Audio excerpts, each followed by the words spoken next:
Hello and welcome back to the Comic Lounge. Today's a pretty crazy one. Normally, when I do these haul videos, I normally end up showing you almost close to 20 at least, but normally very under 20 comics normally. This one is bordering on over 20, and it's because I end up getting a pretty decent haul in the mail yesterday. But obviously from the stuff I also usually end up picking up from at least my times going to the shop here in town.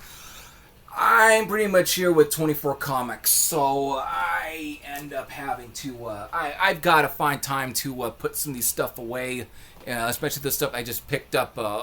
Again, this is on a day that I normally don't record, but I have to put stuff away. And so, without further ado, before I get into anything to show these off, I'll see you all after this.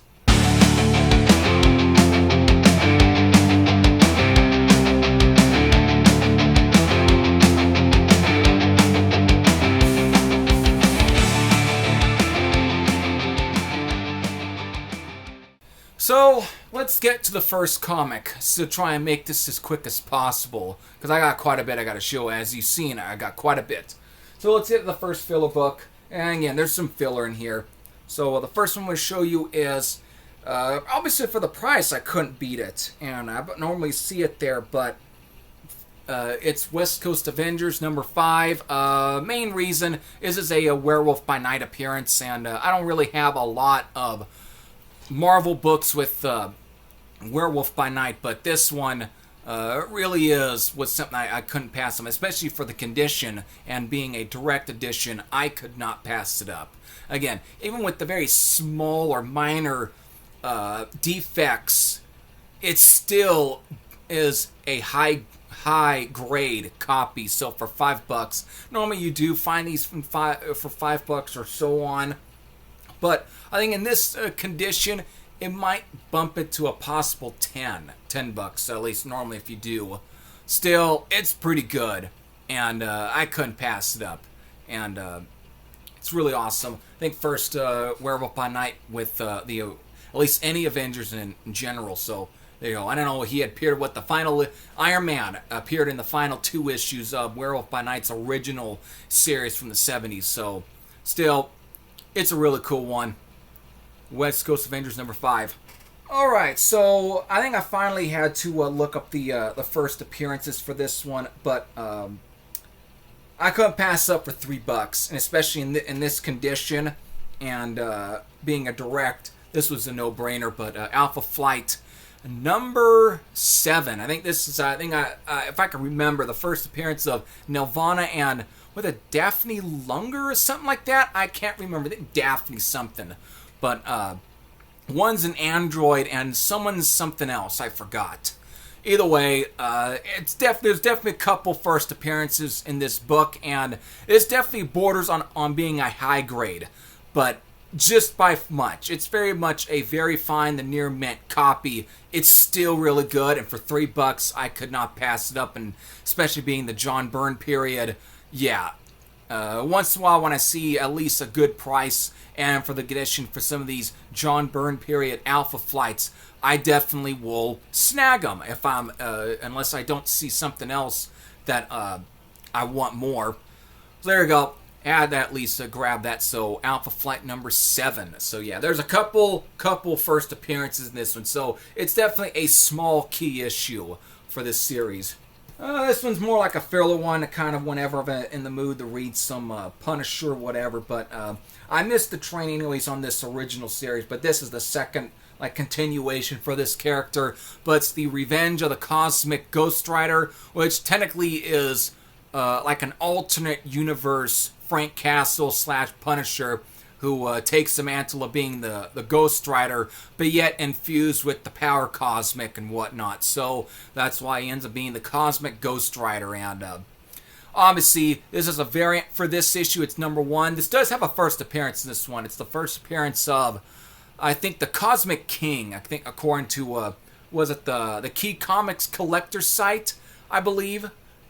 So it's definitely a first appearance for this one, but it's such a small, modern sort of key that it kind of goes under the radar to begin with, but still, I don't really find a lot of these Cosmic Ghost Rider issues, so I figured I'll snag it up, and it would just serve as whenever I'm really in the mood to read some Punisher or whatnot, so it's perfect for that.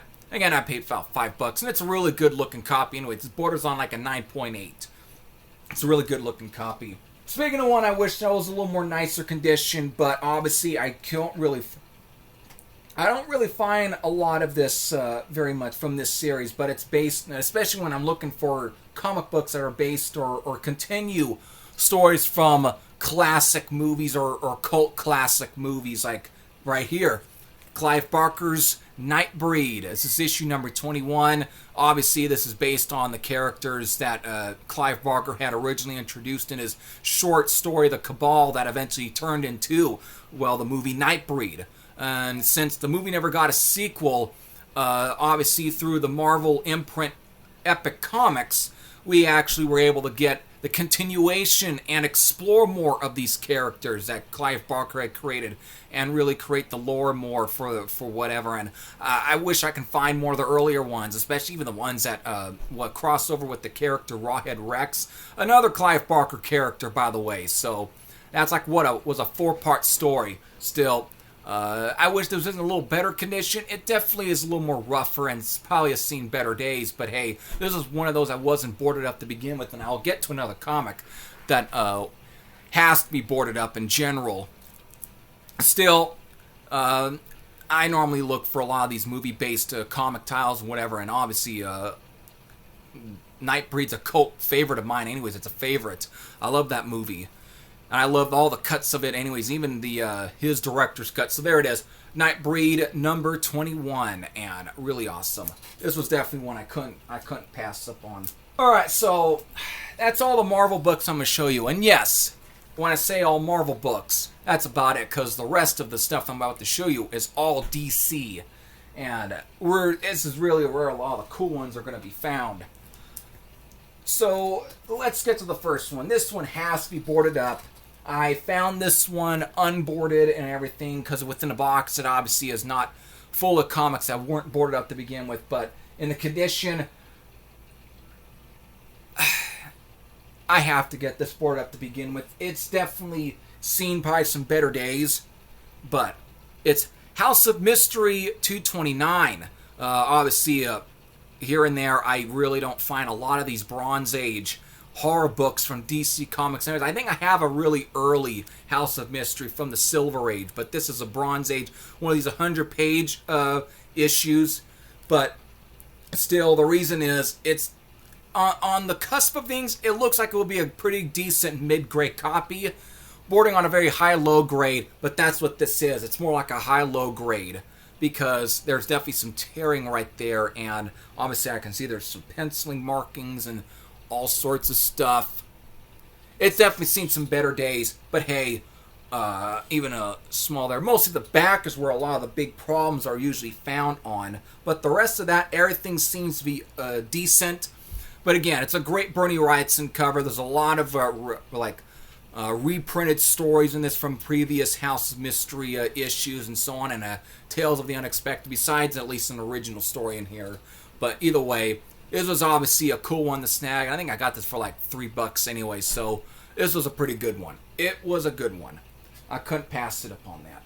So, let's get to another DC book. Whenever I see some of these issues from the first maxi series of this one, I'll snag it up. And this was for $1, and for the condition, this is obviously pretty good for $1. But it's Amethyst, Princess of Gemworld number 9. This again, it's from the first series for the character, and I got the first annual that pretty much ended out this series, this run to begin with. It ended out before starting over with the second run for the character that lasted from maybe 14 to 15 issues or something like that. Very close to that much. Still, this was the first series, and it's great. And of course, it's drawn by both George Perez and Ernie Colin, so really awesome. So couldn't pass up on that. And speaking of Ernie Cohen, I got a couple here to show. So it's for another character that he helped create. If I recall, I think he helped create. But it's number 6 of Iraq, Son of Thunder. Now this one definitely is like a high-low grade to a very low mid-grade copy. It's not bad, but it's surprisingly the only direct edition I can find for this series. But again, obviously I got it for the awesome cover to begin with from Ernie Cohen, but this was Roy Thomas's sort of, I wouldn't say Conan clone. I know everyone tries to pay him as a Conan clone, but the thing that makes him unique is that, well, he's actually, I think, one of the more pure-blooded Native American characters that obviously were for DC Comics in general, but he's actually, instead of being like, the typical sort of Western stories, whatever that you see with a lot of the Native American Indians, this is actually the first one where it's actually takes it and turns it on, upside its head, and basically is infused with the sort of Conan the Barbarian sort of sword and sorcery vibe, and you really kind of don't really see a lot of stories that used at least Native American characters that are in the Conan the Barbarian style, so it really ends up being the more unique ones, and this is obviously actually considered a favorite of some people. It's a cult favorite, so it's really awesome, and once in a while when I see these, I'll pick them up. So Iraq, Son of Thunder, number 6. And I have another issue to it, number 11. I think I showed that one previously. And speaking of that, here is another one, and this is one I just recently picked up. It's number 17. This is just right after number 15, where you switch the look of the character to this, where it's more like a mohawk look and everything, and definitely very cool nonetheless. But this being obviously a newsstand edition, I like to find some of these in direct edition just because. But this is after number 15, if you're familiar. Number 15 is actually one of the issues that got printed with the very first He-Man Masters of the Universe story before launching its own series under DC Comics. So that's why those are all considered at least keys. Any of those comics that have that story, but this one, it was right after that, and that's the comic that introduced this look, as I said. So there you go. Not too bad. Pretty much a fine, decent mid-grade copy. So still, for $3, that was a snag too. And I got the other one for $3 as well. Now, speaking of some interesting Native American, or at least I don't know if I can say Native American because of the character isn't intact. However, if you ever read the story, the backstory, it makes up for why. But this is, since once in a while I'll look through the westerns actually to see what's in there, and once in a while I'll end up picking one up. And I got a couple here from this, basically towards the end of the run for this series. But Weird Western Tales number 61. This, of course, on the character is Scalp Hunter, obviously not really a Indian character, even though it looks like an Indian. But if you ever read the backstory, it's technically like a white person, but at the same time, the backstory is that I don't want to then again, I don't want to completely take up the entire, so even though there almost will be a red flag there, at the same time, the backstory ends up salvaging sort of that feel to kind of get around that idea. But I'm kind of curious. And so this is like what I think around when Jerry Conway, I believe, was writing the character, and normally that's the guy that created the Punisher. So I'm kind of curious. So there you have it. And funny enough, this character ended up being one of the main characters for, I think, issue number 3 or something. I think A Crisis on Infinite Earths, if surprising enough. So he's got a tie in. There's even a Batman Brave and the Bold issue where Batman teams up with this character. So this is the second one that I was able to pick up on that because of I ended up picking up first another one. I think in slightly better shape than this one, but it's like number 66 for this one. By the way, great cover for this one. This is the only reason why I first picked up the comic in general, because I love these type of covers that have these sort of red colors to them and so on, even like blue colors. So sometimes there's just a cover that really is going to strike at me that will obviously make me want to pick them up to begin with. So there you have it there. This is number 66. Still very close to the end of the run for this series. So pretty cool, by the way. And again, it's a newsstand, but there's never been a direct edition for any of these comics. There's never been a direct. So they don't exist. A direct edition for Weird Western Tales does not exist. Especially for these two issues, 66 and 61. But that one's not in too bad shape. It's a pretty fine low mid-grade copy. Speaking of some more westerns, a character that actually dominated the Weird Western Tales prior to the Scalp Hunter basically taking over that series, when this character finally got his own ongoing series. This is Jonah Hex number 75. Main reason, especially for $3, and a direct, by the way, is obviously for the awesome Ross Andru and Dick Giordano cover. So really awesome, though.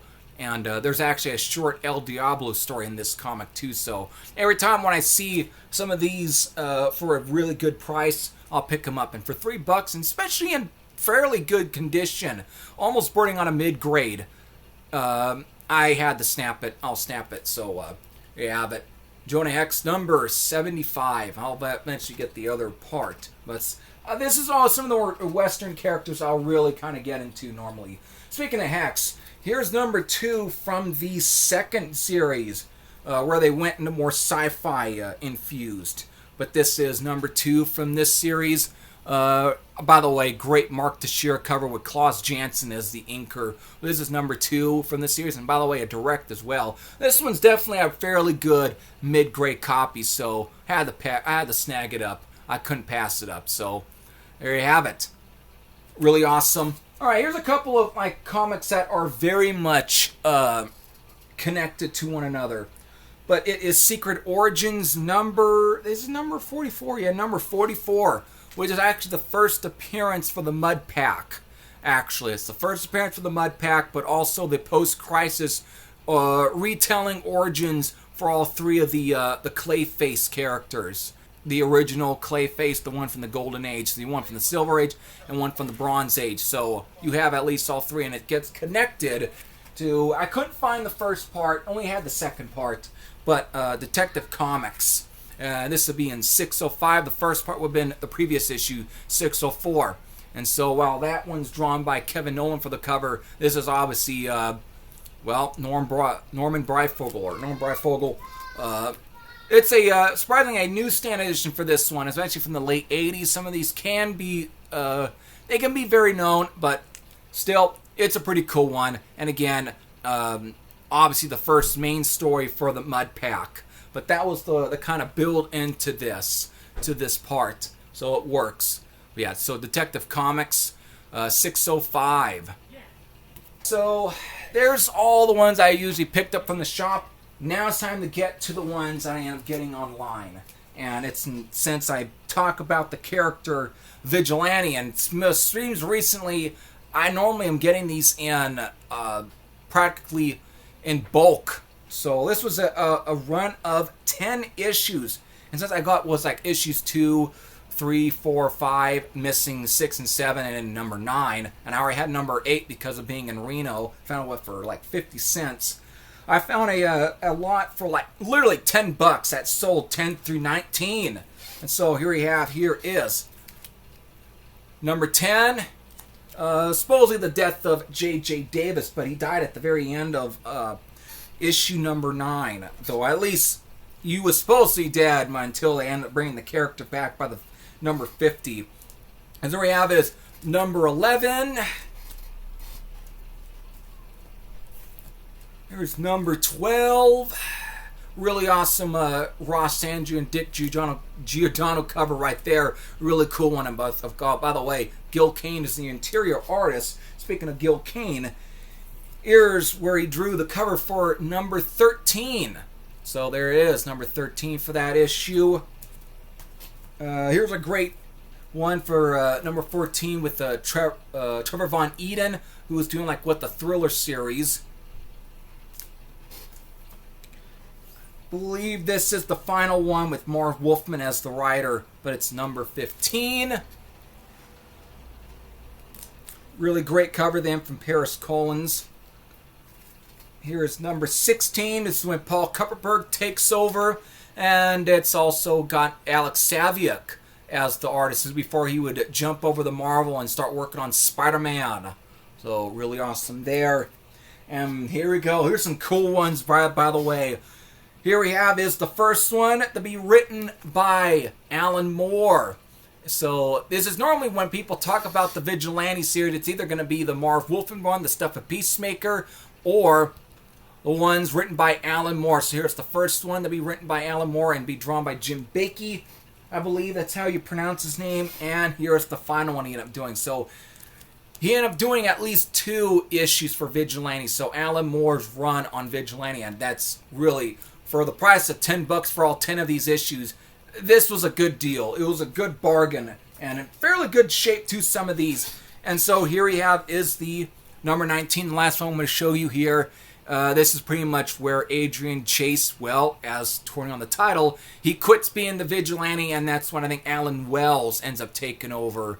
And eventually I think he ends up at least being killed off by Adrian Chase or whatever, and then eventually so Dave Winston, his bailiff, ends up taking over, and then it leads to the number 36, the more one of the more pricier ones, with when the Peacemaker, I think actually Peacemaker's first story in a DC comic book, anyways, at least first true appearance in a DC Comics, besides whatever issues of Crisis on Infinite Earths, when DC basically took over the character, or bought the Charlton Comics line.